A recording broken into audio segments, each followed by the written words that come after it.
it's like hard to imagine finding someone who is truly good for you. It's hard to imagine there's a world where there's like someone who's actually meant for you. That is a very interesting choice of words from somebody who, no joke, missed their child's first birthday party to sit in bed with Drake and have a podcast with him. I'm just saying, like, you know. I flew all the way here. You did. I really do appreciate on my that. daughter's first birthday. I wasn't going to bring that up. So one of the internet's favorite things to do is talk about deadbeat dads. I'm constantly seeing people talk about Anthony Edwards. Recently, there's been a lot of talk about Duke Dennis possibly having multiple children that he tries to hide. But for whatever reason, you don't really be hearing the same criticisms on the internet when it comes to girls. Except for Bobbi Althoff, who just might be the most well-documented deadbeat mom of all time. And rightfully so in my opinion, because Bobbi Althoff gave up being a stay-at-home mom to her 2 children, making over $200,000 a year off TikTok. I was making around like $250 to $300 a year. Thousand. Yeah. From brand deals on TikTok. Wow. And to be a used up street sweeper in LA where nobody wants her. So I'm not entirely sure how many people know this. Personally, I didn't before I started researching for this video, but Bobbi has actually been pretty popular on the internet way before she had her podcast that everybody hates. Before she ever did her very first podcast, from what I can tell, Bobbi was sitting at about 3 million followers on TikTok from making content about being a mom. But after doing that for about a year or two, I guess she decided it was a little bit too hard to come up with TikTok ideas by herself every single day. And after seeing how much money some people were making on their podcasts, she decided it would be easier to just start a podcast. the way that my podcast started was that I was like, 250 is great and all, but it's hard to come up with content with just me. She must have taken a big old gulp out of her stupid bitch juice before she had that thought, but nonetheless, that's what she would do. Start a fucking podcast. And since, like I said, she already had a really large following on TikTok, it wouldn't take long for her to get her first guest on her podcast, Miranda Sings. Well, so my first guest was Miranda Sings. Now, if you don't know who that freaky looking motherfucker is, I would just keep it that way personally. You're genuinely blessed. But according to Bobbi, her podcast was actually originally called something else. But after she would send the first episode to the team she was working with at the time, she would accidentally see an email thread of this company talking about what they thought about her podcast. And believe it or not, they thought it was complete dog shit. I sent them in my pilot of it. Oh no. And then one day I was like, finally they watched it. I got an email and it was a thread that was sent between the company, not meant for me to see. No. And I was like, and they were like, this is so bad. This is horrible. This is not funny. I see what she's trying to do, but it's just not funny. And they just really, they're like, yeah, she should just stick to doing a regular podcast and stuff. And instead of taking some of their criticisms, maybe trying to make her podcast a little bit better, she decided she would just change the name of the podcast to The Really Good Podcast while putting absolutely zero effort into any of the people that she's interviewing. And I'm not just saying that. This is something that she completely admits. Sometimes I'll be like, can you guys give me a few pointers right before I walk in? And then that's what I have. That's what you do. It's just me. And it's like, I don't know. It's easier. And it makes money. And I'd even go as far as to say she seems to be proud of it. But this is where the industry plant accusations start to come in. Because according to Bobbi, she would start offering people on TikTok and Instagram $300 if they commented somebody that ended up being on her podcast. So I had, if you comment a celebrity and that leads to them being on my show, I'll give you $300. And very quickly, somebody would comment Funny Marco. And after posting that screenshot on her Instagram account, Funny Marco would respond fairly quickly, and he would be her second guest on her podcast. Marco was the first one, I think. Somebody tagged him. That was the first time I saw him. And I was like, okay, if this comment leads to me getting him, then I'll give you $300. I posted a screenshot of that on my story and I tagged him. And I remember thinking, there's no way he's going to see this because he has 5 million followers, I think, like 5 or 6 million followers. I was like, there's no way he's gonna see this. And he replied so quickly. Although I think it's very likely she's leaving out some details about how she got Funny Marco on her podcast. I very highly doubt bro drove all the way out to where she lived at the time to be only the second guest on her very shitty podcast for free. She definitely paid bro, and it's not even a question. She's just not going to admit that because she wants to keep the illusion that people want to be on her podcast. When in reality, it's very likely that either her or the team that she's now working with is paying these people a lot of money to be on her podcast. Why do you want to get to know me? I didn't. You did. Your team reached out to mine. Don't cap. Let's not cap about that. Let's not flex for the gram. Uh-oh.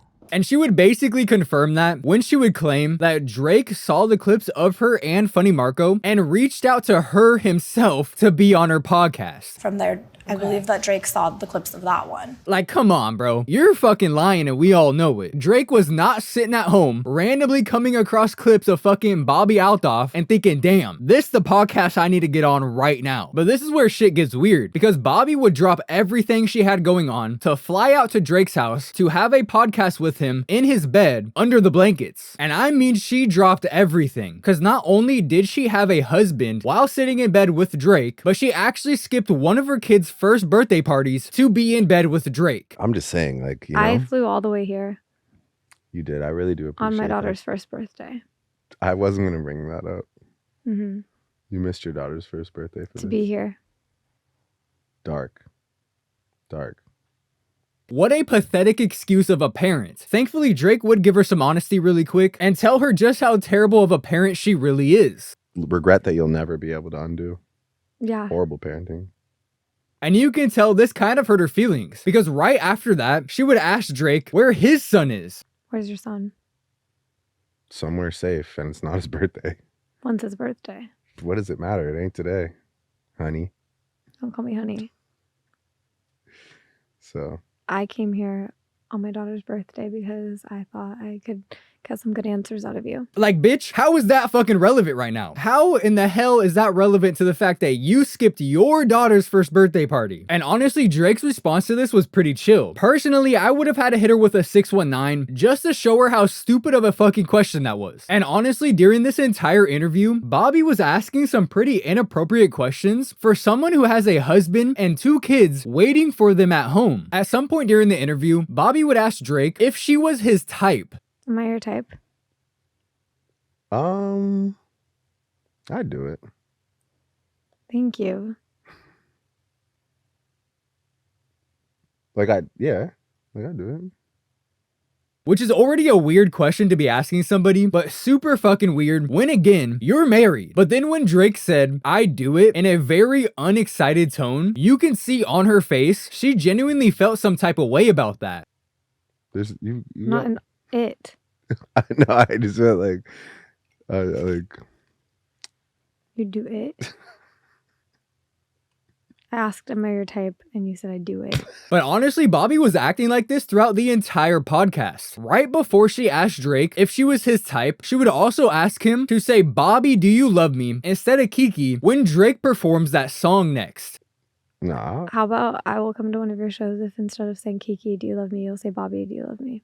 It was extremely obvious that Bobbi was trying to take a ride on that Drake roller coaster, despite, again, like I've said a million times, having 2 kids and a husband waiting at home for her. But one of the weirdest things I noticed about this interview is that all of this was taking place at 3 o'clock in the morning. Okay. What time is it, Bobbi?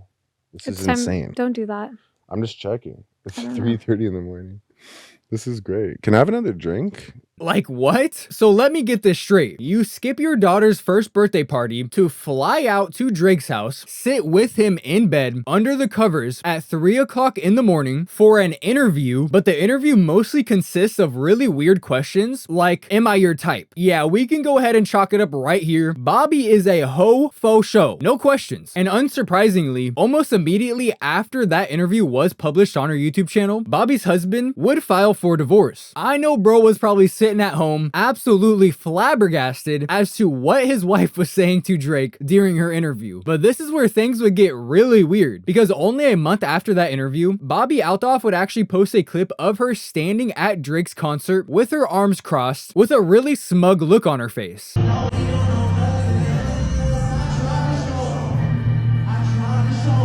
And at first, this just seemed like a way to get people talking because the Drake interview had absolutely blown up at this point, sitting at around 10 million views after only 1 month of it being uploaded. But only a few days after that TikTok was uploaded, Bobbi or the team she works with, I don't really know who did it, but that interview would be completely deleted off the platform. And to this day, a year and a half later, Bobbi has never said why she did that. In fact, she basically refuses to even talk about Drake. But during her interview with Wired magazine, the interviewer would actually ask Bobbi about the Drake incident. The incident with Drake.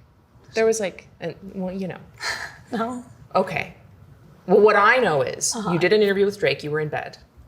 And Ha laughs. Everyone laughing. And you can tell by Bobbi's face, she feels extremely awkward about the question. And I think there's no doubt in anyone's mind, they fucked. They absolutely fucked. And this was just the start of Bobbi's whole venture. Not too long after all of this happened, there would be a video of Bobbi like holding on to Funny Marco while they were walking around backstage at some place.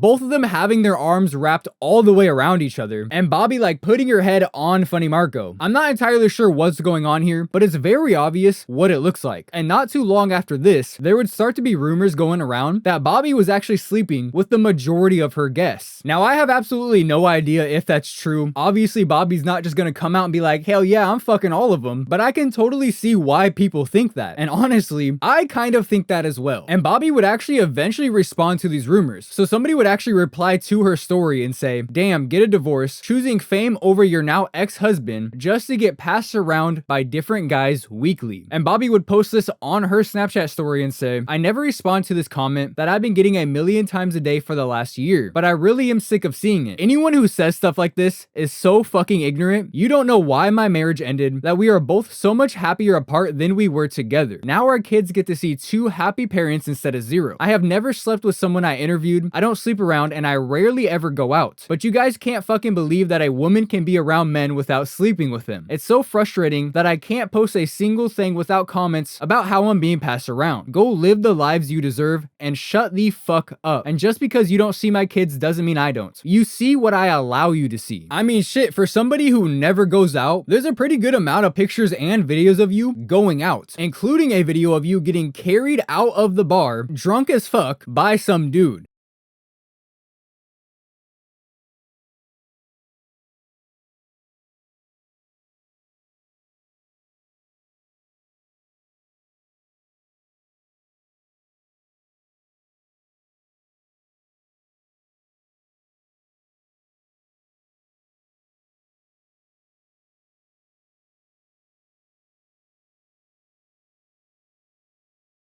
So I'm not saying she's a liar, but the signs are there to say the least. And a few months later, she would post some blurred out videos of her hugging and kissing some guy with the song that sings, I never found love until I met you, or whatever it says, which is absolutely crazy because she was just married like a year before this. And very quickly, people started speculating that this was an NFL player that goes by the name of Sean Murphy Bunting. But almost immediately, bro would actually deny it being him, responding to one of the tweets about it, straight up saying, that's not me. Even though there had already been leaked photos of them together and the entire internet had already confirmed it was absolutely him, no question. It's very obvious he was just using her for a piece of ass, because as soon as she made this shit public, bro dipped and wanted absolutely nothing to do with that. And she has absolutely nobody to blame but herself. NFL players, for one, are known for doing this. And I don't know if Bobbi realizes this, but she's like 27, 28 years old, almost 30, with 2 children and a recently divorced husband. Why would someone with already millions of dollars, likely richer than Bobbi at this point, because those second NFL contracts go absolutely crazy, why would someone with so much going for themselves want to drop down to your level and then become a stepdad for 2 children? Like, it literally doesn't even make sense. It's almost like Bobbi shouldn't have went into Drake's bed at 3 o'clock in the morning asking him weird sexual questions while she had a husband. And I get it, I guess her and her husband didn't get along. None of us were there, so we really don't know. But it probably still wasn't a very good idea to make yourself look like a desperate meat muncher for hundreds of millions of people to see, still thinking that someone was gonna happily claim that. And after Sean Murphy Bunting would deny her, that's when she would post those videos of her crying for the camera. Just like hard to imagine finding someone who is truly good for you. It's hard to imagine there's a world where there's like someone who's actually meant for you. And I got lonely. Met a guy around Thanksgiving. And I think things moved really fast. I don't know. I thought it was fucking fate. Clearly it wasn't. It was really sweet. It raised the bar for me, which sometimes sucks because then it's like, fuck. I didn't want the bar to be raised at all. Dating is just hard, you guys. And I know this is gonna sound crazy. I need you to sit down while I say this to you. Bobbi Althoff is 27 years old. She's already been married once. She has 2 children. Maybe, just maybe, instead of focusing on getting some dick, she should focus on her fucking children. I know that sounds absolutely insane, but I think a lot of people don't realize when they have children, that is now your life. You need to focus solely on your children. And now these kids are gonna grow up, see all of these clips, see the fact that their mom flew out to see Drake lay in his bed with him to miss one of their first birthday parties while she was still with their father. It's not even just about her spending time with her children. For all we know, she's doing that all the time. It's the fact that she's now leaving a digital footprint that is still gonna be there when her children grow up. There's also this clip of Bobbi walking around the hood of Compton. Bobbi and Compton with the members. What's bracket? You gotta say what's bracket.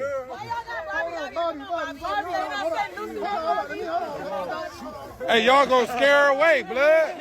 Y'all gonna scare her away. And although it does look like she's with YG, who is somebody that she interviewed, so it totally makes sense, it just reminds me so much of that video of Justin Bieber and Selena Gomez buying drugs in the hood of LA, looking so fucking out of place. Hey, can you just say hi to your fans, though? I don't want you to do that. No? Alright. Hey, I got Justin Bieber here at the Swami, though. Right here in my hood, homie. MS gang. Nice seeing you, bro. Have a good one. Have a good one, G. That's Justin Bieber for you guys. He's in Hollywood. The worst part of it, too.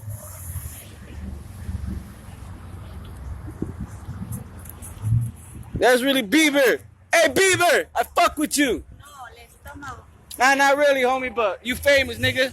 But I guess Bobbi and her team decided instead of denying all the allegations of Bobbi being a meat goblin, they would just lean into them. And recently she would post a picture on her Instagram of another guy with his arm around her and her looking extremely excited with the caption saying, "Podcast returning on May 15th. She would also promote her podcast by walking around a beach in LA with the really good podcast stamped right on her ass. It actually looks like that's the beach from GTA 5. I'm not entirely sure. I've never been to California, even though I only live 2 states away. I'm gonna take a trip one day though, I promise. It's been a dream of mine since I was a kid, probably around the time that I hit 100,000 subscribers, as a little celebration, because I actually do have some homies that live in San Diego. And the last thing that Bobbi would do to get everybody's attention on the new season of her podcast is stand in front of a basketball game while a bunch of dudes are just trying to play basketball in her bikini, holding up a free advice sign. And all of the dudes ignored her, as they fucking should. And for the most part, that's where the updates on Bobbi Althoff would end. If you were to take anything out of this story, it would simply be watch who you marry, because the last thing you want to do is marry somebody like Bobbi. Now personally, I don't believe in marriage. I know that's gonna sound crazy, but I think it's a scam. I think if you truly love somebody, you can get married without actually getting married to the government, because as soon as you do, you immediately owe more in taxes. If they divorce you first, they can take all your money. In my opinion, it creates unnecessary pressures on a relationship. And I don't know the exact number, but I know in today's world, over 50% of marriages end in divorce. And I don't know about you, but I don't like those odds personally. With all that being said though, boys, that right there is where I'm going to end the video. If you did enjoy the video, don't forget to drop a like on it and let me know what you think of Bobbi and her podcast in the comment section. The support on the channel the last couple of days has been absolutely insane. I've gained like 2,000 subs just in the past 4 days. So thank you all so much for that. Every single time somebody watches the video, likes the video, leaves a comment, drops a sub on the channel, you are literally making my childhood dream become closer and closer to reality. So I'm so grateful for all of you. New content will be coming soon. I've already kind of picked up my upload schedule, but I plan on doing it even more in the next coming weeks. We gotta make this final push to 100K because I feel it coming soon. I really do. Keep in mind, because of how long it takes to make these kinds of videos, every like 3 or 4 days is probably the max I'm gonna be able to upload without going absolutely insane. But that being said, I have a ton of ideas for my second channel, and I know I've been saying that for a while, but the main channel has been doing so good, I've been having a hard time pulling myself away. That being said, I do have a ton of ideas, like I said, for the second channel, and after I'm done with this video and it's ready to upload, I'm gonna get straight going on those ones, and I'm gonna try to have at least one video out a week on the main and on the second channel. The reason I decided to make a second channel is because there's so much content that I really want to make, but I made content for so long with YouTube not showing it to anybody. And to be completely honest with you guys, I'm a little bit nervous to branch out too far from what I know works over here on the main. But I know there's a lot of people that just want me to make more content, and I want to do that too. So that's what the second channel is for, and I definitely plan on getting that shit going right after this video. But with all that being said, thank you guys so much again for all the support on the channel. The past couple of days to the past week have been absolutely insane, and if we can keep this momentum going, 100K is gonna be seen very soon. So thank you guys for everything. I love each and every single one of you, and I will see you in the next one.